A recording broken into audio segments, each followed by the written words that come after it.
As state lawmakers in Albany finalize the year's budget, this morning we have a warning from a former state senator about the challenges in helping Long Islanders who are struggling to make ends meet. It's the latest in our Taxing Long Island series. I said, you just got the poverty report. I said, did you look at it? Yeah, Long Island's rich. Former State Senator John Brooks of Seaford says that was a typical response he received from many of his colleagues in Albany when he advocated for Long Islanders in need. He says this report from the National Institute of Health detailing the number of people living below the poverty line should have made it clear. But I looked at the number.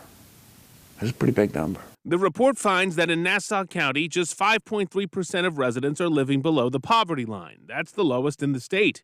In Suffolk, the number is 6.4%. That's what Brooks says most of his colleagues focused on, but he dug deeper into the report.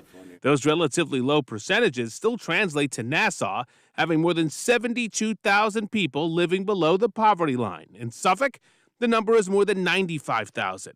That means Nassau and Suffolk counties have more people living below the poverty line than most of the rest of the state. A family of four making the federal poverty level cannot sustain itself. Vanessa Baird-Streeter of the Health and Welfare Council of Long Island says the situation on the island is even more dire than the numbers suggest, since the cost of living here is far greater than in most of the rest of the country. That is due to the cost of housing. That is due to childcare costs, the cost of groceries, transportation, much higher on Long Island. Brooks says this should serve as a warning about the challenges we face and the way in which politicians can manipulate statistics to fit their talking points. This ability for some people in Albany to use numbers and paint a picture ignored the difference in sizes.